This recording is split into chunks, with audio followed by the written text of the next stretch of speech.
الحمدللہ وکفی والسلام علی عبادہ الذین اصطفی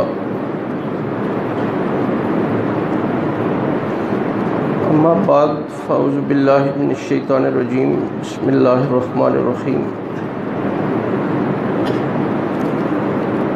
یا ایھا الذین آمنوا کتب علیکم الصیام کما کتب علی الذین من قبلکم لعلکم تتقون اما بعد فقال اللہ تعالی ومما رزقناہم ينفقون صدق اللہ العظیم رب اشرح لی صدری ویسر لی امری واحلل عقدۃ من لسانی یفقہوا قولی۔ میرے انتہائی قابل احترام بزرگوں، بھائیوں اور عزیزوں،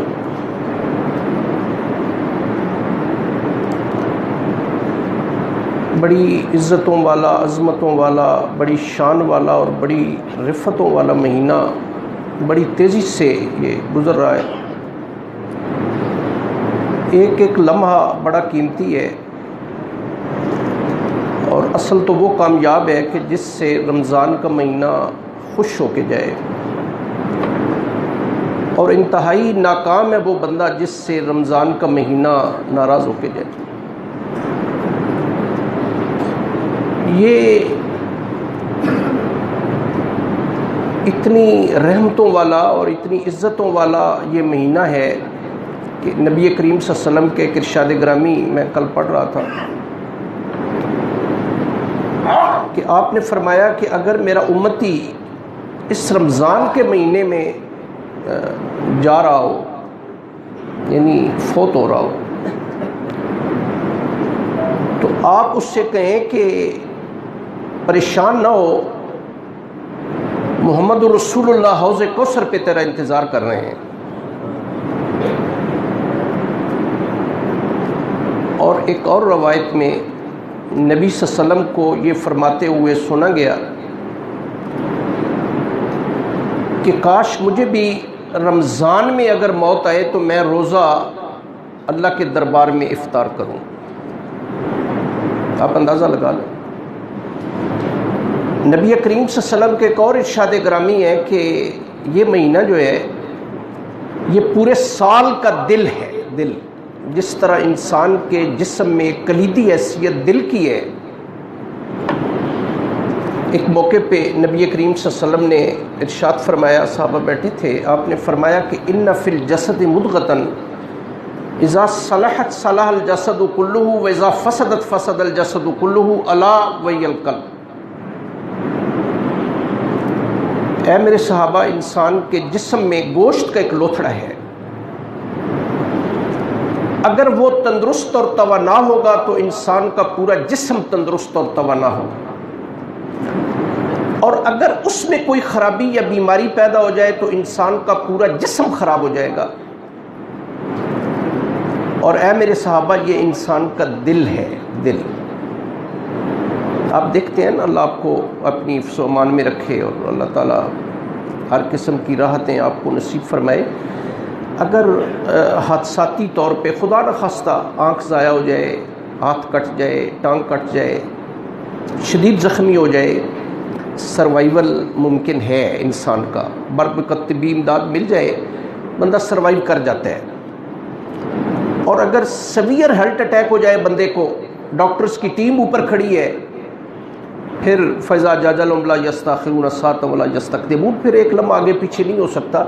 تو یہ دل جو ہے نا، یہ دل، یہ انسان کے پورے جسم پہ حکمرانی کرتا ہے۔ تو نبی صلی اللہ علیہ وسلم کا جو ارشاد گرامی میں نے آپ کے سامنے عرض کیا ہے وہ یہ ہے کہ جس طرح دل کی حیثیت انسان کے جسم میں ہے، اسی طرح رمضان کی حیثیت پورے سال میں اسی طرح ہے۔ یہ دل ہے پورے سال کا۔ اگر یہ دل ٹھیک ہو گیا تو سمجھ لیں پورا سال ٹھیک ہو گیا، اور اگر یہ دل ٹھیک نہیں ہے تو پھر پورا سال آپ کا جو ہے وہ ٹھیک نہیں گزرے گا۔ یہ ذہن میں رکھیں، اور ہمیشہ رمضان کے گزرنے کے بعد بھی اس کے بارے میں ہمیشہ فکر مند رہیں کہ ہمارا روزہ اللہ تبارک و تعالیٰ قبول فرما لے۔ جو روزے ہم نے رکھے ہیں، روزہ ہمارا جو ہے یہ اللہ کے معیار پہ پورا اترا۔ اس مہینے میں کرنے والے کام کیا ہیں، میں نے بہت ابتدا میں بہت ساری باتیں آپ سے عرض کی ہیں، ایک تو ہم نے اپنا ٹی وی بند کر دینا ہے، اپنا موبائل بغیر ضرورت کے آپ نے بالکل بھی نہیں دیکھنا. پھر اس کے بعد آپ نے کوشش کرنی ہے کہ کم کھانا ہے، کم سونا ہے، کم آپ نے لوگوں سے گفتگو کرنی ہے. پھر آپ نے کم لوگوں سے ملنا ملانا ہے. پھر آپ نے اپنی زبان کی حفاظت کرنی ہے، آنکھوں کی حفاظت کرنی ہے. گویا آپ نے اپنے آپ کو پورے کے پورے کو اللہ کے سپرد کر دینا ہے کہ یا اللہ جیسا آپ حکم دیں گے انشاءاللہ میں یہ مہینہ انشاءاللہ گزاروں. صدیقہ عائشہ رضی اللہ تعالیٰ عنہ فرماتی ہیں کہ نبی کریم صلی اللہ علیہ وسلم اس مہینے میں بڑی کثرت سے آپ جو ہے وہ سخاوت فرمایا کرتے تھے. حالانکہ کبھی آپ نبی صلی اللہ علیہ وسلم کی زندگی کا مطالعہ کریں، میں نے پیچھے ایک دو باتیں آپ سے عرض کی بھی ہیں کہ گھر میں اتنا ہوتا ہی نہیں تھا. سچی بات ہے، ایک مہمان آ گیا، مہمان کا کھانا نہیں. نبی صلی اللہ علیہ وسلم نے ساری زندگی، اگر آپ سے کوئی غیر مسلم یا کوئی آپ کا دوست جو متجدد ہو اگر یہ کہے کہ بھئی دیکھیں آپ کے نبی نے ہمیں زکوٰۃ کا حکم دیا، آپ کے نبی نے زکوٰۃ نہیں دی، مال تھا ہی نہیں، بھئی سونا چاندی کا تو خیر تصور ہی نہیں ہے. تو نقدی بھی نبی صلی اللہ علیہ وسلم کے گھر میں کبھی اتنی نہیں تھی کہ رسول اللہ صلی اللہ علیہ وسلم وہ صاحب نصاب ہوتے اور اس کی زکوٰۃ دیتے، تھا ہی نہیں. لیکن نبی کریم صلی اللہ علیہ وسلم رمضان کے میں جو آتا تھا ایک ہاتھ سے آتا تھا دوسرے ہاتھ سے دے دیتے تھے. کہتی ہے خدا کی قسم تیز آندھی سے بھی زیادہ جناب رسالت مآب صلی اللہ علیہ وسلم سخاوت کیا کرتے تھے. تو بھئی ہمارے لیے بھی یہ حکم ہے کہ اللہ نے آپ کو تو بہت دی ہے کہ اس مہینے میں آپ اللہ کی راہ میں بہت دیں. یعنی آپ دیکھ لینا کہ جو آپ کی عبادات ہے، آپ نفل پڑھتے ہیں اللہ فرضوں کا ثواب دیں گے، ایک فرض پڑھتے ہیں اللہ 70 فرضوں کا ثواب دیں گے. 1 روپیہ اللہ کی راہ میں دیں گے، اللہ تبارک و تعالیٰ اسے 10 گنا 70 گنا 100 گنا 700 گنا اس سے بھی زیادہ. یہ اصل میں فگرز آتی ہیں جو یہ آپ نے سنا ہوگا، قرآن حکیم میں بھی یہ باتیں ہیں، فگرز آتی ہیں، آپ نے علماء سے بھی سنی ہوگی. یہ محض کثرت تعداد کے لیے ہوتی ہیں، یعنی جس کا آپ ایک ذہن میں ایک تصور بنتا ہے کہ 100 اس کا مطلب ہے. حالانکہ رسول اللہ فرماتے ہیں کہ جتنا اخلاص ہوگا آپ میں اللہ تبارک و تعالیٰ اتنا بڑھا دیں. پچھلے دنوں میں نے ایک بات بھی عرض کی تھی کہ اگر ایک کھجور کی گٹھلی آپ اللہ کی رضا کے لیے کسی کو دے دیتے ہیں خالصتاً اللہ کی رضا کے لیے، اللہ اسے اود پہاڑ سے بھی بڑھا دے. اود پہاڑ سونا بن جائے. آپ دکھاوے کے لیے خرچ کرتے ہیں، آپ کو ذرا برابر اس کا اجر نہیں ملے. یہ تو ڈیپینڈ کرتا ہے کہ کس قدر آپ کے اندر خلوص کتنا ہے، اللہ کی رضا کے لیے آپ کتنا کام کرنا چاہتے ہیں. اور اس کا مقام بھی کیا ہے؟ انسان کا دل ہے. دل ایک حدیث مبارکہ آپ نے پڑھی بھی ہوگی، سنی بھی ہوگی. نبی صلی اللہ علیہ وسلم کا فرمان انما الاعمال بالنیات وانما لکل امرئ ما نوى. حدیث ہے، بڑی لمبی حدیث ہے، میں تو اس کا لب لباب اور خلاصہ عرض کیا ہے. یہ میرے بچے جو کالج یونیورسٹی میں پڑھتے ہیں انہوں نے یہ حدیث پڑھی ہے. ہر حدیث کی کتاب میں تقریباً یہ حدیث موجود ہے کہ آپ کے اعمال کا دار و مدار جو آپ کام کر رہے ہیں، نماز پڑھ رہے ہیں، روزے رکھ رہے ہیں، حج کر رہے ہیں، عمرے کر رہے ہیں، زکوٰۃ دے رہے ہیں، صدقے خیرات دے رہے ہیں، اس کا انحصار کس پہ ہے؟ اس آپ کی نیت پہ ہے. نیت کہاں پہ پیدا ہوتی ہے؟ آپ کے دل میں. اور طبی طور پہ یہ بات میں عرض کر رہا ہوں کہ انسان کا دل انسان کے دماغ کو فیڈ کرتا ہے. انسان کا دماغ انسان کے اعضائے جسمانی کو حکم دیتا ہے کہ یہ کام ہونا چاہیے. جتنا نیت میں اخلاص ہوگا، جتنے آپ کے دل پاکیزہ ہوں گے، اسی قدر اللہ تبارک و تعالیٰ اس کا ثواب عطا فرمائے. تو نبی کریم صلی اللہ علیہ وسلم اس مہینے میں بھائی بہت دیتے تھے. تو ہمارے ہاں بھی عمومی طور پہ جو ہے وہ ایک مزاج ایسی ہے کہ رمضان کے مہینے میں کثرت سے لوگ جو ہے وہ زکوٰۃ دیتے. بہت اچھی بات ہے. اگر آپ کا نصاب رمضان کے مہینے میں شروع ہو تو رمضان میں دینا واقعی بڑا باعث ثواب. اس کا بھی اللہ تبارک و تعالیٰ جو ہے وہ اجر بہت بڑھا دیتے ہیں. اگر آپ 1 روپیہ دیتے ہیں 100 سے بھی زیادہ بڑھا دیتے ہیں، جس قدر اخلاص ہوگا. ہاں ضمناً ایک بات ذہن میں رکھیں کہ جو بندہ زکوٰۃ نہیں دیتا، جو اللہ تبارک و تعالیٰ نے صدقات واجبہ لازم ٹھہرائے ہیں ہمارے اوپر، اگر وہ نہیں دیتا تو وہ بندہ تو گناہ گار ہے. یہ بات ذہن میں رکھیں. زکوٰۃ دینا جو ہے، آپ حیران ہوں گے کہ نبی کریم صلی اللہ علیہ وسلم، میں ہسٹوریکلی بات عرض کرنے لگا ہوں کہ نبی کریم صلی اللہ علیہ وسلم کی رحلت کے بعد جب آپ اس دنیا سے تشریف لے گئے تو ابو بکر صدیق رضی اللہ تعالیٰ عنہ خلیفہ بنے. آپ کو بڑی مشکلات کا سامنا کرنا پڑا. یعنی بعض لوگوں نے نبوت کا دعویٰ کر دیا جی ہم بھی نبی ہیں، جناب محمد رسول اللہ تشریف لے گئے. بعض نے کہا ہم نبی ہیں. مسلمہ کذاب نے کہا میں نبی ہوں. اسود انسی تھا، اس نے کہا میں نبی ہوں. طلحہ اسدی ایک تھا قبیلہ اسد کا سر، اس نے کہا میں نبی ہوں. ایک عورت کو شوق آیا سجا نامی، اور اس نے کہا میں اللہ کی نبی ہوں. بعض قبائل نے زکوٰۃ دینے سے انکار کر، بعض قبائل نے زکوٰۃ دینے سے جی زکوٰۃ نہیں دیں گے. مثلا اگر آپ مجھ سے سوال کریں کون سے قبائل، قبیلہ بنی زیبان، بنی شیبان، بنی غطفان، بنی ہمدان، بنی کنانہ، بنی ابس، بنی فزارہ، یہ قبائل تھے عرب کے اور بہت بڑے بڑے قبائل تھے. ان کی تعداد، یہ قبیلہ نہیں کہ 8-10 لوگوں پہ مشتمل ہے، ہزاروں نہیں لاکھوں کے حساب سے. انہوں نے کہا جی زکوٰۃ نہیں دیں گے، نمازیں پڑھیں گے، نوافل پڑھیں گے، عمرے پہ جائیں گے، حج پہ جائیں گے، لیکن زکوٰۃ نہیں دیں گے، نہیں دیں گے. تاریخ اٹھا کے دیکھیں جو بات میں عرض کر رہا ہوں. بہت ساری مہمات بھی جا رہی تھیں، مسیلمہ کذاب کے خلاف جا رہی تھی. ادھر جو ہے وہ اسامہ بن زید بن حارثہ جو ہے اس کے لشکر جو ہے وہ روم کی طرف جا رہے تھے. تو حالات بڑے عجیب تھے. بعض اتنے لوگوں نے قبائل نے زکوٰۃ دینے سے زکوٰۃ نہیں دیں گے جی. عمر فاروق رضی اللہ تعالیٰ عنہ بلکہ ابوبکر صدیق رضی اللہ عنہ نے خطبہ ارشاد فرمایا. لمبا خطبہ ہے، میں اس کا جس خلاصہ اس کا میں عرض کر دیتا ہوں. ابو بکر صدیق رضی اللہ تعالیٰ عنہ نے خطبہ دیا مسجد نبی نے، اور آپ نے فرمایا کہ جو بندہ رسول اللہ کے زمانے میں بکری کے بچے کی رسی بھی زکوٰۃ کے طور پہ دیتا تھا، اس نے انکار کیا کہ اب میں زکوٰۃ نہیں دوں گا. رب ذوالجلال کی قسم ہے اس کے خلاف جہاد کروں گا، اس وقت تک جہاد کروں گا جب تک میرے جسم میں خون کا آخری قطرہ بھی موجود. عمر فاروق رضی اللہ تعالیٰ عنہ آئے کہ دیکھیں اسلام پہ بڑا مشکل وقت آ گیا ہے، اتنے لوگوں نے نبوت کا دعویٰ کر دیا ہے، آپ نے اسامہ بن زید کے لشکر کو ادھر روانہ ہو گیا ہے، تو ہمارے پاس تو کوئی ایسی سپاہ ہے نہیں کہ ہم ان کا قبائل کا مقابلہ کریں جنہوں نے زکوٰۃ دینے سے انکار کر دیا ہے. ابو بکر صدیق رضی اللہ تعالیٰ عنہ کبھی غصے نہیں ہوئے تھے. تو عمر فاروق رضی اللہ تعالیٰ عنہ کو کہنے لگے کہ تم جب دور جاہلیت میں تو بڑے بہادر تھے، تو آپ اسلام میں آ کے کمزور ہو گئے ہو. خدا کی قسم اگر درندے آ کے میری ٹانگیں نوچ لیں تب بھی ان لوگوں کے خلاف میں جہاد کروں گا. جو رسول اللہ کے زمانے میں زکوٰۃ دیتا تھا رب اس نے انکار کیا ہے. اور جہاد کیا آپ نے. اور جہاد کس کے خلاف ہوتا ہے؟ کفار کے خلاف. آج اگر میرے آپ بھائی ناراض نہ ہو، آج ہم بھی کیا کرتے ہیں، ہم روزے بھی رکھتے ہیں، ہم جو ہے وہ نمازیں بھی پڑھتے ہیں، سو کاٹ تہجد بھی پڑھتے ہیں، عمرے حج پہ بھی چلے جاتے ہیں، زکوٰۃ نہیں دیتے. آج بھی ہم زکوٰۃ نہیں دیتے. حساب کر کے جتنا ہمارے گھروں میں سونا ہے، جتنے پیسے بینکوں میں. وہ ہمارے ایک دوست تھے، ڈی سی تھے، پھر کمشنر بنے، وہ اسلامک اکنامکس میں انہوں نے PhD کی تھی، اور انہوں نے بہت سارے شہروں کا سروے کیا، مثلا اسلام آباد، فیصل آباد، لاہور، ملتان، اس طرح کراچی.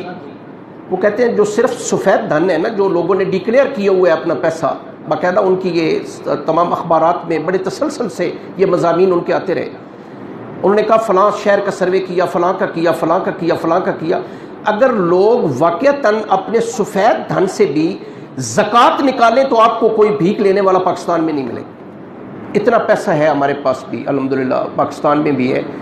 تو مطلب کہنے کا یہ ہے کہ اللہ پاک قرآن حکیم میں فرماتے ہیں کہ وَمِمَّا رَزَقْنَاهُمْ يُنْفِقُونَ. کون سا آپ نے اپنے پاس سے دینا ہے؟ میرے مال سے دینا ہے جو میں نے دیا ہے آپ کو. لیکن شرط یہ ہے کہ بندہ مانے تو صحیح کہ یہ میرا نہیں، میرے اللہ کا ہے، میرے اللہ نے مجھے دیا ہے. لیکن ہم ماننے کے لیے تیار نہیں ہیں. ہم کہتے ہیں میری ذاتی محنت ہے. موسیٰ علیہ السلام نے جب قارون سے فرمایا نا، قارون نام سنا ہے آپ نے، قارون کی ضرب دولت آج بھی ضرب المثل ہے. شاید آپ یہ بات نہیں جانتے میرے بہت سارے بھائی کہ قارون موسیٰ علیہ السلام کا سگا چچا کا بیٹا تھا. نئی بات ہوگی آپ کے لیے، سگا چچا کا بیٹا، اور بہت دولت تھی، آج بھی ضرب المثل ہے. اور اتنی دولت تھی، اگر میں قرآن حکیم کی سورہ قصص کے حوالے سے میں بات عرض کروں، یہ 20ویں پارے میں آخری 2 رکوعات میں اللہ نے قارون کی دولت کا ذکر کیا کہ اس کی اتنی دولت تھی کہ اس کے خزانوں کو لگنے والے تالوں کی چابیاں، خزانے نہیں، تالے بھی نہیں. اللہ پاک نے جو بات قرآن میں فرمائی ہے، یہ مترجم قرآن حکیم دیکھنا گھر جا کے، جو بات میں عرض کرنے لگا ہوں کہ اس کے خزانوں کو لگنے والے تالوں کی چابیاں کبھی ہیکل جماعتیں نہیں اٹھا سکتی تھیں. میں ایک انسائکلوپیڈیا میں پڑھ رہا تھا، یونیورسل انسائکلوپیڈیا، غالباً ممکن ہے مبالغے سے کام لیا ہو، کہ 300 خچروں پہ صرف چابیاں لادی جاتی تھیں. آپ اندازہ لگا لیں. موسیٰ علیہ السلام نے فرمایا اسے کہ بھئی یہ مال اللہ نے دیا ہے تمہیں، تو اللہ کے دیے ہوئے مال میں سے اللہ کیسا نکالا کرو. اس نے کہا کیسا اللہ کا مال؟ یہ میری محنت ہے، میری ذاتی محنت ہے، میں نے بڑی محنت کی ہے. صبح آج ہم بھی یہی کہتے ہیں، آج زمیندار بھی یہی کہتا ہے، آج ایک تاجر بھی یہی کہتا ہے جی میں نے بڑی محنت کی ہے جی، میرا ذاتی مال ہے جی. اللہ تبارک و تعالیٰ قرآن حکیم میں، ابھی میں ایک دو مقامات کی نشاندہی کروں گا، اللہ پاک فرماتے ہیں الذی جمع مالا وعددہ یحسب ان مالہ اخلدا. گن گن کے رکھ رہا ہے مال، یہ 99 کے چکر میں ہے، 101 ہو جاتے ہیں، اگلے 99 کے چکر میں ہوتا ہے، اور جب اگلا 101 ہو جاتا ہے تو پھر اگلے 99 کے چکر میں پڑ جاتا ہے. یہ 99 کے چکر میں پڑا ہوا ہے. تو اللہ فرماتے ہیں کہ وہ جمع کر کر کے رکھ رہا ہے، کیا پتہ ہے ایسے یہ مال کہاں جائے گا، کہاں جائے گا. تو میرے بھائیو عزیزو، بات جو میں عرض کر رہا تھا کہ قارون کے پاس اتنی دولت تھی، موسیٰ علیہ السلام نے فرمایا کہ نہیں بھائی اللہ کا دیے ہوئے مال، اللہ کے دیے ہوئے مال میں سے دیا کرو. پھر انجام میں عرض کر دوں قارون کا کہ اللہ تبارک و تعالیٰ نے اس سے گھوڑے پہ سوار تھا، لمبی بات ہے، اپنے علماء سے آپ نے سن رکھی ہے، میں عرض نہیں کرتا، کہ اللہ تبارک و تعالیٰ نے زمین کو حکم دیا، زمین پھٹ گئی، گھوڑے پہ سوار تھا بمے اس کے مال و اسباب کے، اور جتنے خزانے تھے اللہ تبارک و تعالیٰ نے زندہ زمین میں دفن کر دیے، اوپر سے زمین بیلنس ہو گئی، مل گئی آپس میں. خدا کی قسم اللہ آج بھی اس بات پہ قادر ہے، اللہ کو آج بھی یہ قدرت حاصل ہے. میں نے کئی بار بات آپ سے عرض کی ہے، جو دینا جانتا ہے وہ لینا بھی جانتا ہے. آج تو بندہ کہتا ہے جی میرا بیٹا جی، تو میری بیٹی جی، تو میرا مال جی، تو میری گاڑی جی، تو میرا گھر جی، ایک ایک کر کے اللہ واپس لے لیتے ہیں. پتہ چلتا ہے ادھار پہ چل رہے تھے، جس نے ادھار دیا تھا واپس لے لیے. اللہ کو تو یہ قدرت حاصل ہے. اور اللہ تبارک و تعالیٰ نے، یہ انسان اتنا ناشکر ہے اپنے پروردگار کا کہ اللہ پاک نے قرآن حکیم میں ایک جانور کا ذکر کیا ہے، جانور کا، اور اس کے نام سے سورت ہے. میں نے پچھلے دنوں ضمناً ایک بات بھی عرض کی تھی کہ کفار مکہ نے اعتراض کیا تھا کہ کہیں پہ اللہ تبارک و تعالیٰ ان کا ذکر کرتا ہے، مکھیوں مچھروں کا ذکر کرتا ہے، کہیں پہ ہاتھیوں اور گھوڑوں کا ذکر کرتا ہے. گھوڑوں کے نام سے اللہ نے ایک سورت موسوم کی ہے قرآن میں. سورت کا نام ہے سورہ العادیات. آپ جانتے ہیں قرآن حکیم کے آخر میں اللہ تبارک و تعالیٰ فرماتے ہیں والعادیات ضبحا فالموریات قدحا فالمغیرات صبحا فاثرن به نقعا فوسطن به جمعا. یہ اللہ تبارک و تعالیٰ نے 5 قسمیں کھائی ہیں، 5 قسمیں، اور کس کی کھائی ہیں؟ گھوڑے کی کھائی ہیں. اندازہ لگا لیں آپ، اللہ کو تو قسم کھانے کی ضرورت ہی نہیں ہے. وَمَنْ أَصْدَقُ مِنَ اللَّهِ قِيلًا وَمَنْ أَصْدَقُ مِنَ اللَّهِ حَدِيثًا. اللہ آپ سے سوال کرتے ہیں کہ کیا اللہ سے بڑھ کے کوئی سچی بات کر سکتا ہے؟ اللہ کو تو قسم کھانے کی ضرورت ہی نہیں ہے. قسم تو ہم کھاتے ہیں جی، اگلا بندہ میری بات کا یقین نہیں کر رہا، میں بات کر رہا ہوں، ملک صاحب نہیں مان رہے، میں کہتا ہوں نہیں جی میں اللہ کی قسم کھا کے یہ بات کہہ رہا ہوں. اللہ کو قسم کھانے کی کیا ضرورت ہے؟ اللہ تبارک و تعالیٰ سے تو زیادہ سچی بات کرنے والا ہے ہی کوئی نہیں. یہ قرآن میں ہے، اللہ فرماتے ہیں. لیکن اللہ پاک قسمیں کھا کھا کے بات فرما رہے ہیں. والعادیات ضبحا. عادیات جو ہیں بعض نے اونٹ لکھے ہیں، بعض نے گھوڑے لکھے ہیں، لیکن زیادہ مفسرین کی رائے ہے گھوڑے ہیں، کیونکہ ضبحن جو لفظ ہے یہ بتا رہا ہے، پکار کے کہہ رہا ہے کہ اسے گھوڑے مراد ہے. ضبحن کہتے ہیں کہ جب گھوڑا دوڑتا ہے، تھک جاتا ہے، آپ اسے روکتے ہیں، گھوڑے کے نتنوں سے جب اس کے شدت تنفس سے پیٹ ایسے اس کا ہو رہا ہے، اس کے نتنوں سے ایک آواز نکل رہی ہے، اسے کہتے ہیں ضبحن. اللہ تبارک و تعالیٰ فرماتے ہیں مجھے ایسے ہانپ کر دوڑنے والے گھوڑوں کی قسم. اندازہ لگائیں نا کیا قسمیں اللہ تبارک و تعالیٰ فرما رہے ہیں. اللہ تبارک و تعالیٰ فرما رہے ہیں جب وہ گھوڑا پتھروں پہ دوڑتا ہے، گھوڑوں کے پاؤں کے نیچے ناہل لگے ہوتے ہیں، ناہل جب اس پہ پڑتے ہیں اس میں سے چنگاریاں نکلتی ہیں. اللہ فرماتے ہیں مجھے ایسے وفادار گھوڑوں کی قسم. صحرا میں دوڑاتے ہیں، اس میں سے دھول اڑتی ہے، اللہ فرماتے ہیں مجھے ایسے وفادار گھوڑوں کی قسم. پھر آپ صبح کے وقت اس کی ننگی پیٹھ پہ بیٹھ کے دشمن کی 10 صفوں میں گھس جاتے ہیں، مجھے ایسے وفادار گھوڑوں کی قسم. یہ قسمیں کھا رہے ہیں اللہ تبارک و تعالیٰ. بات کیا فرما رہے ہیں دیکھیں نا، 5 قسمیں کھانے کے بعد میں آپ سے کہوں مجھے اللہ کی قسم، مجھے پروردگار کی قسم، مجھے رب کی قسم، مجھے قرآن کی قسم. آپ کہیں گے یار پتہ نہیں کیا اتنی کوئی عام بات ہے جو ہے یہ بیان کرنے لگے ہیں. اللہ تبارک و تعالیٰ 5 قسمیں کھانے کے بعد بات کیا فرما رہے ہیں؟ ان الانسان لربہ لکنود. انسان اپنے رب کا بڑا ناشکرا ہے. اندازہ لگا لیں آپ، یہ 5 قسمیں کھانے کے بعد اللہ پاک قرآن میں یہ بات فرما رہے ہیں انسان اپنے پروردگار کا بڑا ناشکرا ہے. اگلی بات اس سے بھی زیادہ سخت ہے، وَإِنَّهُ عَلَىٰ ذَلِكَ لَشَهِيدٌ. اور اس پہ خود گواہ بھی ہے کہ میں اپنے اللہ کا ناشکرا ہوں. اندازہ لگا لیں آپ، یہ سارا کچھ ہمیں کس نے دیا ہے؟ ذرا اس پہ تو تھوڑا سا آپ آگے پیچھے چھوڑ دیں، خلوت میں تنہائی میں بیٹھ کے اپنے آپ پہ غور کر لیں. اگر ہمیں اللہ اندھا پیدا کر دیتے، اللہ گنگا پیدا کر دیتے، اللہ گھر ہی نہ دیتے، اللہ اولاد ہی نہ دیتے، اللہ صحت ہی نہ دیتے، یہ ساری چیزیں کس کی ہیں؟ کس نے دی ہیں؟ کتنی قیمت آپ نے دی ہے؟ ہمیں اس کی قیمت اندازہ ہی نہیں ہے۔ ایک آنکھ خدا نہ خواستہ ضائع ہو جائے، خدا کی قسم ساری دنیا کے آپ کے آئی اسپیشلسٹ اس طرح کی آنکھ نہیں دے سکتے، اور اللہ فرماتے ہیں میں نے دی ہے میں لے لوں، میں نابینا کر دوں، آپ کو اندھا کر دوں۔ ہمارے ایک کلیگ پروفیسر تھے گارڈن کالج راولپنڈی میں، ایک دن آئے، اگلے دن جو ہے پتہ چلا کہ رات کو نابینا ہو گئے۔ ہمارے ایک دوست یہاں پہ اللہ تعالیٰ انہیں غریق رحمت کرے، میں اب نام نہیں لوں گا، رات عشاء کی نماز پڑھی، صبح نہیں آئے، پتہ چلا کہ رات بصارت ختم ہو گئی، اللہ نے دی تھی، اللہ نے واپس لے لی۔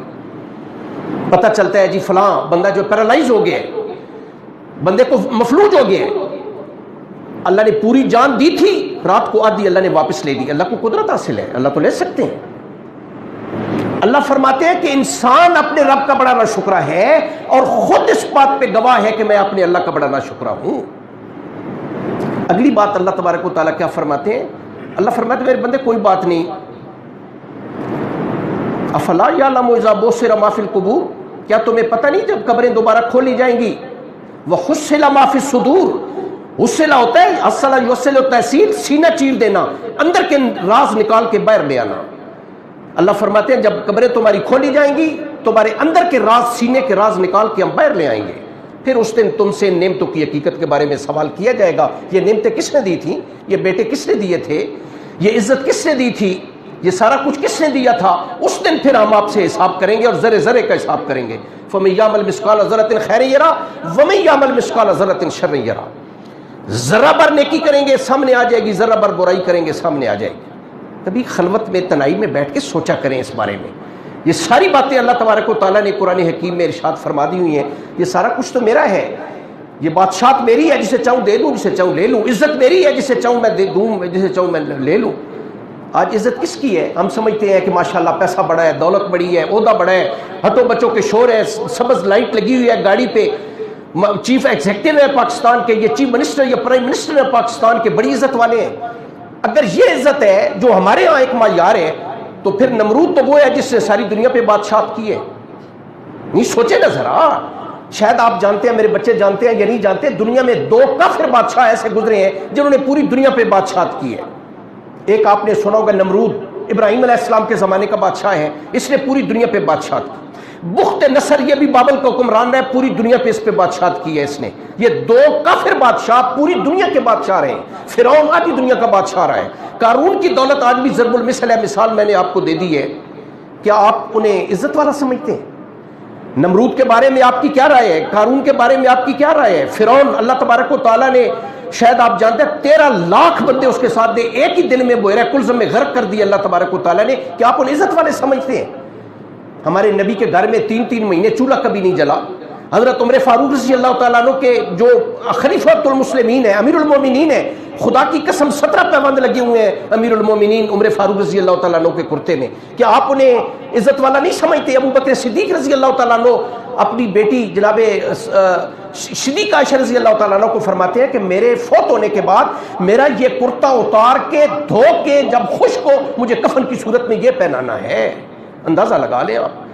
انہوں نے کہا ابا جان اتنا تو ہمارے پاس ہے، ہم آپ کو کفن دے سکتے ہیں۔ کہا نہیں میری بیٹی، یہ کفن جو ہے نیا کپڑا زیادہ غریب آدمی زیادہ ڈیزرو کرتا ہے کہ آپ اسے دیں، ممکن ہے اس کے پاس کوئی کرتا ہی نہ ہو۔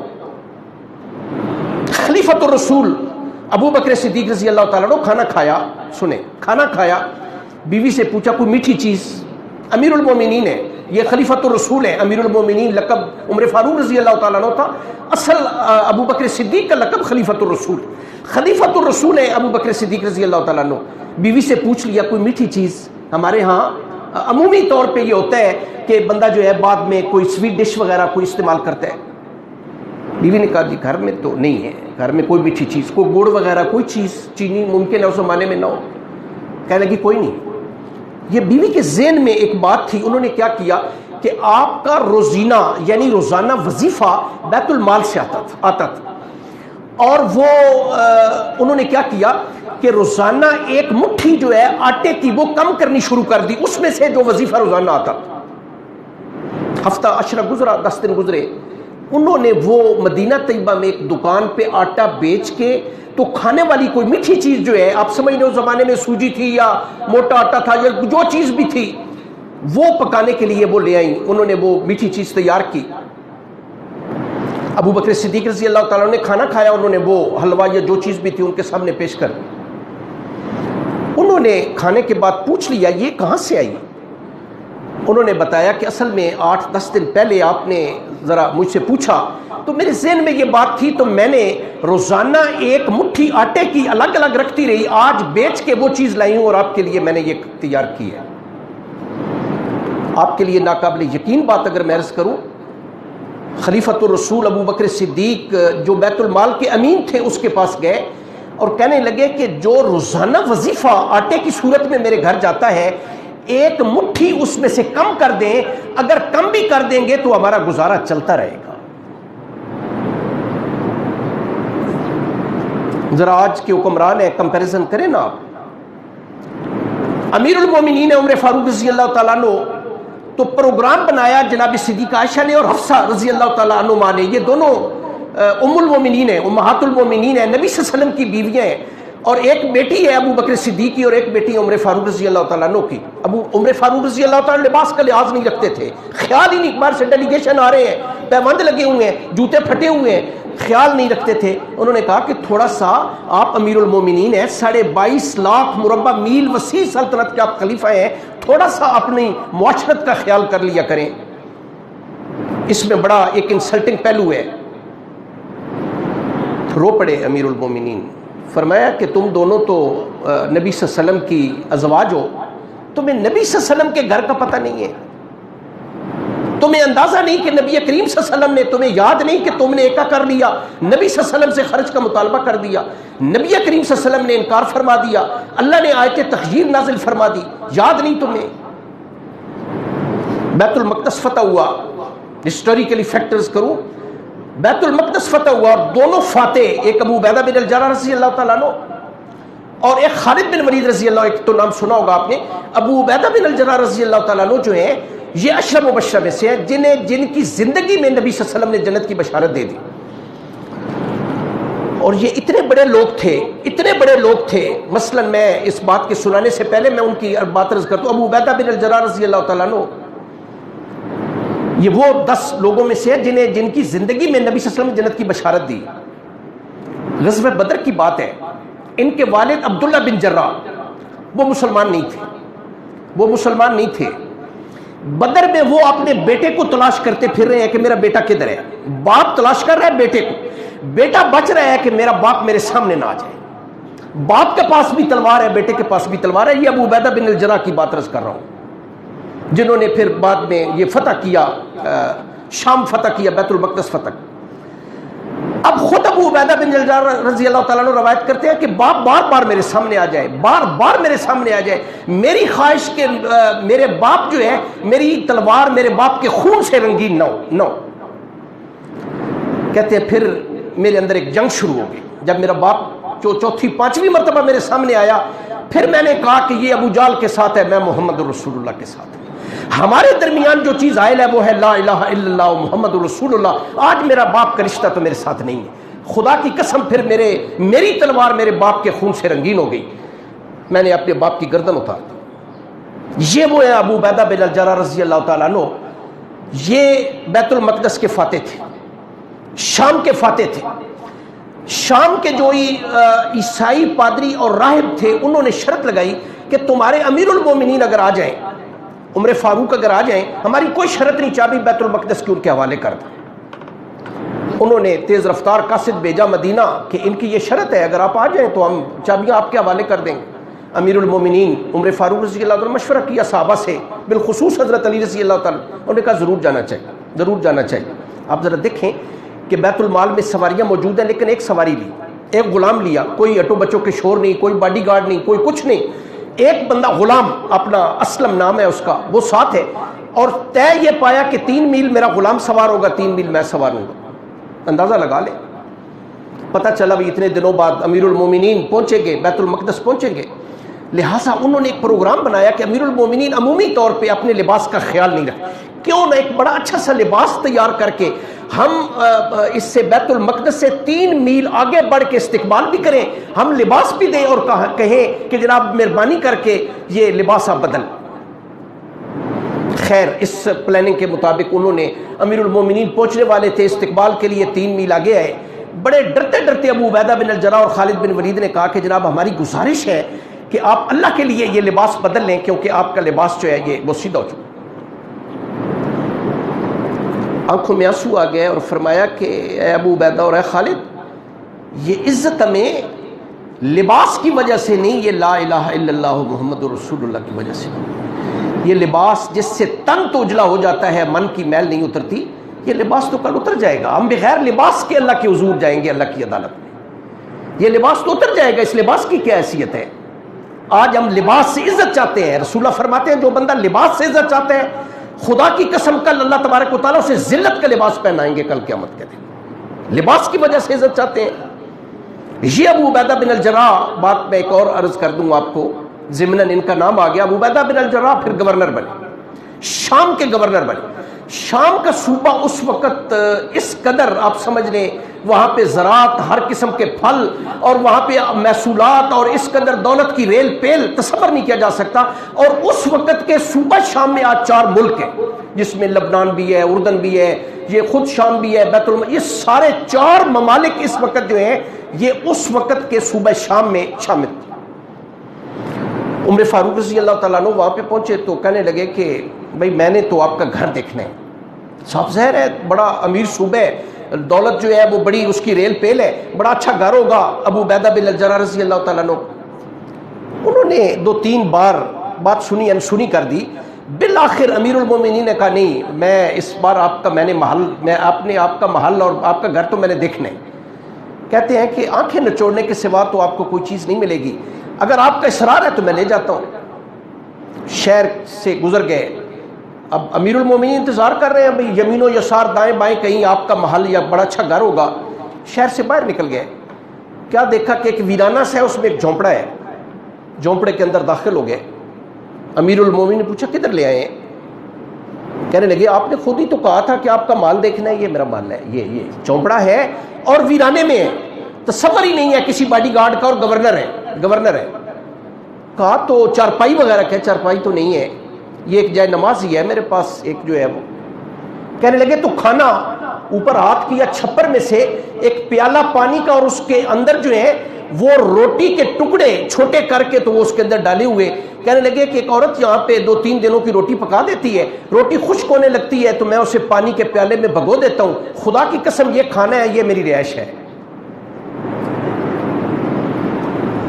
وہ لوگ سمجھتے تھے, اور اللہ نے یہ بات قرآن میں فرمائی ہے کہ بل تؤثرون الحیات الدنیا والآخرۃ خیر وابقیٰ. اللہ فرماتے ہیں آپ دنیا کو آخرت پر ترجیح دیتے ہیں, دنیا کو ترجیح دیتے ہیں آخرت پر. آخرت ہمیشہ رہنے والی ہے اور دنیا کی زندگی تو 4 روزہ زندگی ہے. نبی کریم صلی اللہ علیہ وسلم ایک دن تشریف رکھتے تھے, بات سننے والی ہے, بس ایک آدھی بات عرض کرتا ہوں اور میں ختم کرتا ہوں. نبی یہ بات سننے والی ہے جو میں حدیث سنانے لگا ہوں. آپ حوالہ دیکھنا چاہیں, احیاء علوم الدین نے, امام غزالی رحمۃ اللہ علیہ نے یہ بات لکھی ہے جو میں آپ سے عرض کرنے لگا. یہ بات چونکہ بڑی سخت ہے ہمارے لیے, یہ بات نہیں ہوگی اور بڑی سخت بھی ہوگی. رسول اللہ صلی اللہ علیہ وسلم نے فرمایا صحابہ ایک وقت آئے گا, آپ نہیں دیکھیں گے, آپ کے بعد آنے والے دیکھیں گے کہ لوگ زرق برق لباس پہنیں گے, جیسے آج ہمارے ہاں بس کی پہنی جاتی ہے جی. لوگ زرق برق لباس پہنیں گے, انواع و اقسام کے کھانے اور پھل کھائیں گے, خوبصورت عورتوں سے شادی کرنے میں فخر محسوس کریں گے, انتہائی عمدہ سواریوں پہ سوار ہوں گے, دولت کو اپنا ایمان اور رب بنا لیں گے, غریبوں سے نفرت کریں گے.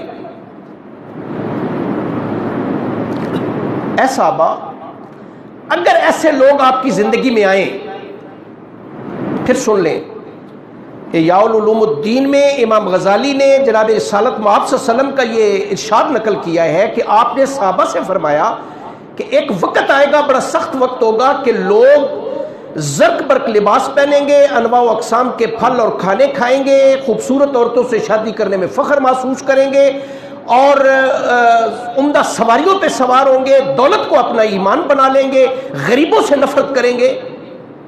اگر ایسے لوگ یہ ہمارے لیے ہے. آپ کی زندگی میں آئیں،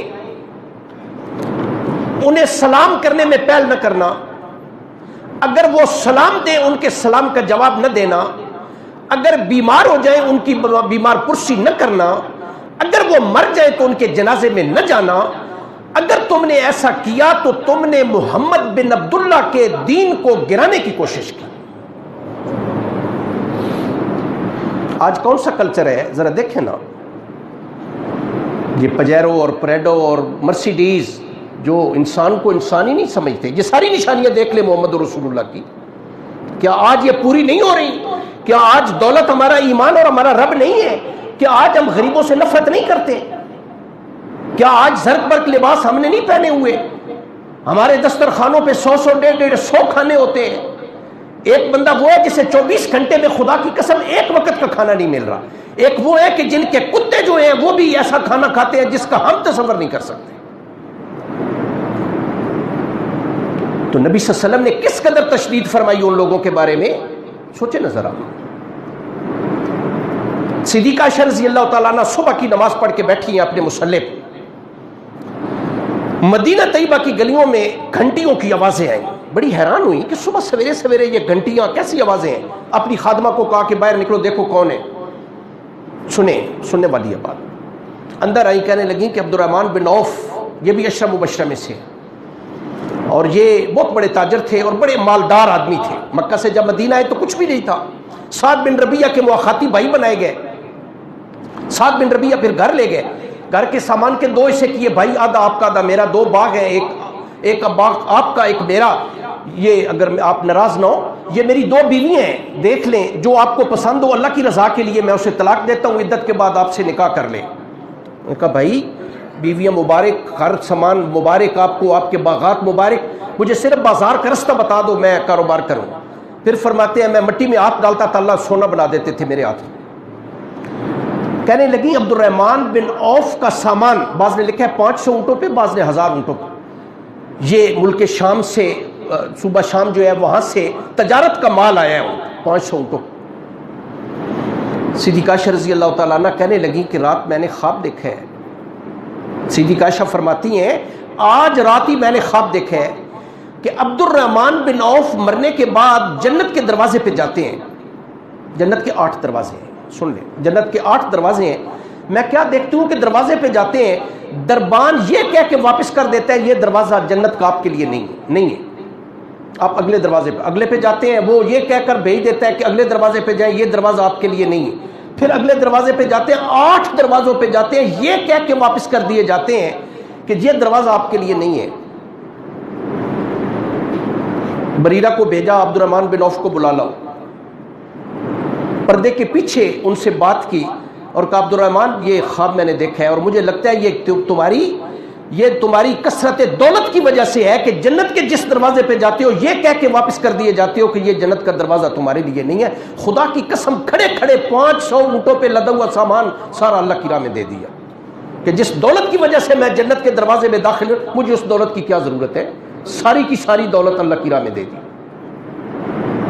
یہ وہ لوگ تھے سابقون الاولون جنہیں نبی صلی اللہ علیہ وسلم اور اللہ کے جو فرامین ہیں ان پہ 101% یقین تھا. آپ نے ایک نام سنا ہوگا، آخری بات بس عرض کر رہا ہوں، یہ بڑی خوبصورت بات ہے، سننے سے تلقتی بات ختم ہے. عمر بن عبد العزیز بن مروان بن حکم بن عاص بن امیہ بن عبد شمس، یہ بنو امیہ کے خاندان میں سے تھے. عمر بن عبد العزیز، انہیں 5واں خلیفہ مانا جاتا ہے. جیسے ہمارے 4 خلفاء ہیں نا، ابو بکر صدیق، عمر فاروق، حضرت عثمان غنی، حضرت علی رضی اللہ تعالیٰ عنہ مجمعین، انہیں 5واں خلیفہ، اس میں تمام صفات وہ تھیں جو تمام خلیفوں میں موجود تھیں. اور شاید آپ جانتے ہیں کہ نہیں، یہ حضرت عمر فاروق رضی اللہ تعالیٰ عنہ کی پوتی کے بیٹے تھے، عمر بن عبد العزیز. ان کے والد مدینہ کے گورنر ہیں، انتہائی نفیس انسان تھے حضرت عمر بن عبد العزیز. جب آپ کے والد مدینہ کے گورنر تھے، ایک بار لباس پہنتے تھے، کسی ایک بندے کی بھی نظر پڑ جاتی تھی وہ لباس پھر کبھی بھی نہیں پہنتے تھے. اس قدر نفیس آدمی. آپ کا عطر جو ہے وہ کہیں باہر سے آتا تھا جو آپ استعمال کرتے تھے. ایک وقت آیا کہ آپ کو خلیفہ بنا دیا گیا. یہ بات ہے 99 ہجری کی، 99 ہجری. آپ نے 2 سال 3 ماہ اور 10 دن اپروکسیمیٹلی کوئی 2.25 سال آپ نے خلافت کی. سلیمان بن عبد العزیز کے بعد آپ خلیفہ بنے، یہ آپ کا سالہ تھا سلیمان، اس سے پہلے یزید بن عبد الملک وہ بھی آپ کا سالہ تھا، اس سے پہلے عبد الملک بن مروان وہ جو ہے وہ آپ کے چچا تھے، عبد الملک بن مروان، اس سے پہلے آپ کے دادا مروان بن حکم وہ بھی خلیفہ رہے، یعنی آپ دیکھ لیں نا، ان کی نسل سے ہی دیکھ لیں، آپ کو خلیفہ بنا دیا گیا۔ آپ کی بیوی فاطمہ سگی چچا کی بیٹی بھی تھی اور عبد الملک کی بیٹی بھی تھی، جو 20 سال جس نے خلافت کی، بہت امیر آدمی تھے۔ جب یہ خلیفہ بنے عمر بن عبدالعزیز، انہوں نے اپنی بیوی کو بلایا، فاطمہ نام تھا، فاطمہ، کہنے کہ فاطمہ بیٹھو، بیٹھ گئی۔ فاطمہ یہ جو تیرا جہیز تھا نا، جس میں یہ تمہیں سونے چاندی اور زر و جواہرات اور ہیرے اور یہ چیزیں ملی ہیں، یہ تمہارے والد نے، میرے چچا نے، یہ لوگوں سے زبردستی چھین کے تو یہ غلط مال سے یہ ساری چیزیں بنائی ہیں، اگر میرے ساتھ رہنا ہے تو یہ بیت المال میں جمع کروانا پڑے گا، اور اگر چاہتی ہو کہ یہ مال رکھنا ہے تو پھر میں اچھے طریقے سے تمہیں فارغ کر دیتا ہوں، ڈائیورس کر دیتا ہوں، فیصلہ تم نے کرنا ہے، فیصلہ کر لو، میرے ساتھ رہنا ہے تو یہ سارا مال یہ تمہیں بیت المال میں جمع کروانا پڑے گا۔ بات سنیں، بیوی نے کہا کہ اگر میں نے اچھے دن آپ کے ساتھ گزارے ہیں، یعنی خلافت سے پہلے، تو اب برے دن بھی میں آپ کے ساتھ گزارنے کے لیے تیار ہوں۔ اٹ مینس کہ جو خلافت کے دن ہیں وہ برے دن ہیں آپ کے، اب برے دن بھی آپ کے ساتھ گزارنے کے لیے تیار ہوں، سارا مال بیت المال میں جمع کروا دیا۔ فاطمہ بنت عبد الملک، اب سالے جو ہیں وہ برداشت نہیں کر سکے، انہوں نے غلام کے ذریعے سے زہر دلوا دیا اپنے بہنوئی کو، جو چچا زاد بھائی بھی تھے، بہنوئی بھی تھے، عمر بن عبدالعزیز کو زہر دلوا دیا، بڑا سخت قسم کا زہر تھا۔ اب انتظار کر رہے ہیں کہ ہمارے بھائی کب فوت ہوتے ہیں، یہ عمر بن عبدالعزیز، دونوں بھائی یہ دیکھنے کے لیے آتے ہیں، بظاہر اس لیے کہ ہم آپ کی بیمار پرسی کے لیے آئے ہیں، دونوں بھائی بیٹھے ہیں، ایک کا نام ہے یزید بن عبد الملک، ایک کا نام ہے ہشام بن عبد الملک، یہ دونوں بھائی بیٹھے ہیں، چچا زاد بھائی بھی ہیں، آپ کے سالے بھی ہیں، عمر بن عبدالعزیز ان کے بہنوئی ہیں۔ یزید اپنی بہن کو کہتا ہے، فاطمہ بھائی جان کا کرتا دیکھو نا بڑا میلا ہو گیا ہے، لوگ بیمار پرسی کے لیے آ رہے ہیں، کرتا بدلوا دو، عمر بن عبدالعزیز کا کرتا بدلوا دو۔ بہن نے بات سنی انسنی کر دی، تھوڑی دیر گزری، ہشام نے فاطمہ کو بلا کے کہا کہ فاطمہ میں نے کہا ہے، اپنا یزید نے کہا ہے کہ کرتا بھائی جان کا تبدیل کروا دو۔ فاطمہ رو پڑی، کہنے لگی خدا کی قسم اس کرتے کے علاوہ کرتا نہیں ہے، 55 لاکھ مربع میل وسیع سلطنت کے خلیفہ ہے، اس کے علاوہ کرتا نہیں۔ ہشام اور یہ دونوں بھائی پہلے بھرے پڑے تھے، کہنے لگے بھائی جان آپ نے اپنے بچوں کو محتاج بنا دیا، کیا رکھا ہے آپ نے اپنے بچے، کیا چھوڑ رہے ہیں وراثت میں؟ فرمایا مجھے اٹھا کے بٹھائیں، اٹھا کے بٹھایا گیا، فرمایا میری وراثت لائی جائے، وراثت لائی گئی۔ سنیں 11 بیٹے تھے آپ کے، ٹوٹل 18 درم، اٹ مینس 1.5 روپیہ ایک بیٹے کے حصے میں آئے، 1.5 روپیہ۔ عمر بن عبدالعزیز شہید ہو گئے، فوت ہو گئے، آپ کے بعد خلیفہ بنا یزید بن عبد الملک، 101 سے 105 ہجری تک اس نے خلافت کی، 105 میں ہشام آیا، 125 تک اس نے خلافت کی، 20 سال۔ جب وہ مرا، بات مختصر کرتا ہوں ٹائم بہت ہو گیا ہے، جب وہ مرا، اللہ کی حکمت دیکھیں کہ 11 بیٹے اس کے بھی، کہا میری وراثت لائی جائے۔ وراثت جب تقسیم ہوئی تو ایک بیٹے کے حصے میں 1.5 لاکھ دینار آیا، ان بیٹوں کو حصوں میں 1.5 درم آیا، اس میں 1.5 لاکھ دینار آیا، جو کروڑوں روپے سے بھی زیادہ بنتے ہیں۔